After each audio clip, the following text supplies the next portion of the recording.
one of the vessels involved in that operation was the Ocean Viking. And aboard that was France 24's Emmanuel Chaz returning from a report. Emmanuel, you happened to be on board this vessel during a very dramatic moment. The German NGO Sea-Watch was one of the three involved in that operation, and you were following them. Tell us what happened overnight.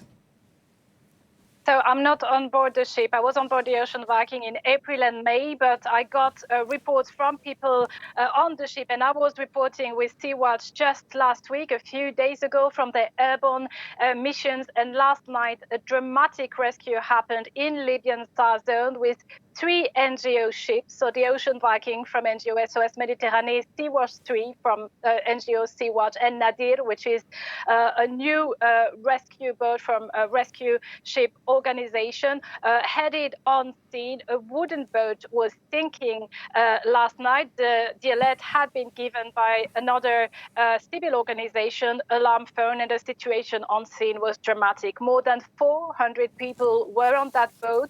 Water had already entered the boat. The entire interior of the boat was already underwater. There were people overboard, meaning people in the water when the rescuers happened.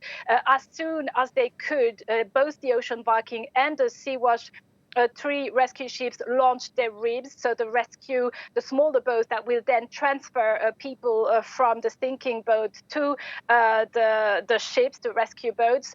It was a very difficult rescue. It happened at night. The situation was really, really critical. And now the people who were rescued are both on the Sea-Watch vessel and on the Ocean Viking. You will find around 140 people from that rescue aboard the Sea-Watch 3 and around 250 people on board of the Ocean Viking. Both rescue ships had already carried operation prior to that rescue. There were 2 rescues operated by Sea-Watch 3 and 4 rescues operated yesterday by the Ocean Viking yesterday alone. So this is the 5th rescue for the Ocean Viking, the 3rd rescue for Sea-Watch 3.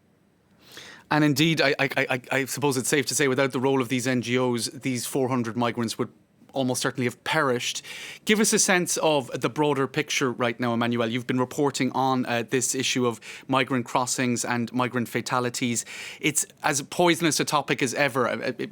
Crossings are being attempted almost every day, certainly in the last few months. But there's less and less political will, I think, to deal with this problem from the European side.